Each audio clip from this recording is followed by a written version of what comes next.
Hey guys, I'm back in the studio today working on another one of my boot images that I'm planning on using in my series / promo down the road. Before I take you through the setup, I wanted to talk a little bit about how I got the shoes and how this sort of scene evolved into what it is. I bought the Johnston and Murphys used online. They looked pretty good in the photographs. I wasn't quite sure, but I figured worst case scenario, I would have some nice new Johnston and Murphys, or new to me, Johnston and Murphys shoes. When I got them, they looked really great. There were a few things that I knew I was going to either have to work around or try to fix myself. So the first thing I did is I shined the shoes and made them look as good as I possibly could. When I had all the shoe shine kit laying around my shoes, I kind of liked the scene. I thought it was kind of an interesting idea just to do a shoe shine scene. So that's sort of how that idea evolved. The other thing that I knew I wanted to do was to get a horizontal, because as of yet, I don't have any horizontals for this series of photographs, and I'm going to need a horizontal or two to help lay out the image in the promo. So now that I've talked about how I came up with the general theme of the photograph, I want to talk a bit about how I laid it out before I get into the lighting itself.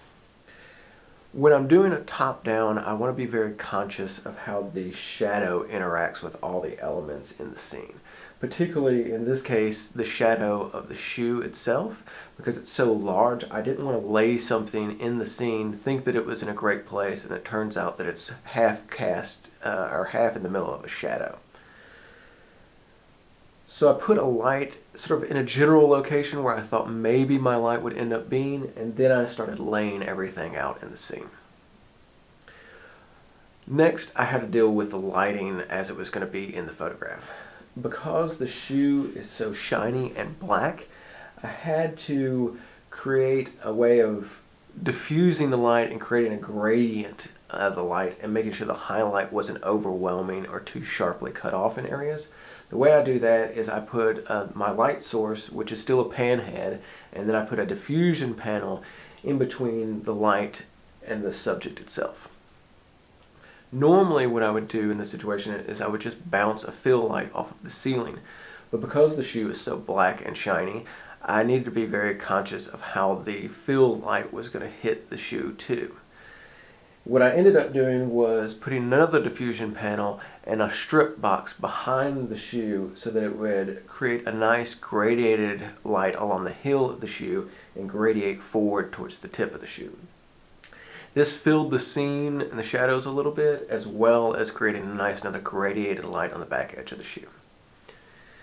So now that I've talked about that, I'll take you through the scene and I'll show you how I've set up all the lights. So this is the key light for the scene. Like I've done with most of the other shots, I'm using a pan head, but instead of using a polarizing gel on the front of the pan head, I've put a piece of diffusion material to create a nice gradiated light on the black shiny shoes. As well as that light, I'm using this strip box right here. It's nearly touching the ground and it's facing away from the scene. It's also shooting through this piece of diffusion material. It's creating a nice highlight on the back heel of the shoe, but it's also filling the scene with a little bit of general fill.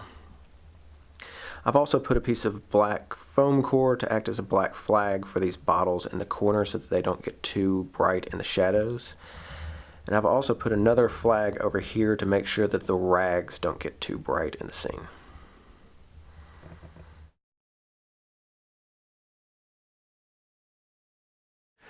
So I did end up focus stacking the final image. I used 4 images instead of my normal 5. I probably could have used 3 for this particular image since it's so flat. I think the image has come out really, really nicely, and I think that after I get done with the retouching I want to do, it's going to line up perfectly with the rest of the images in this series.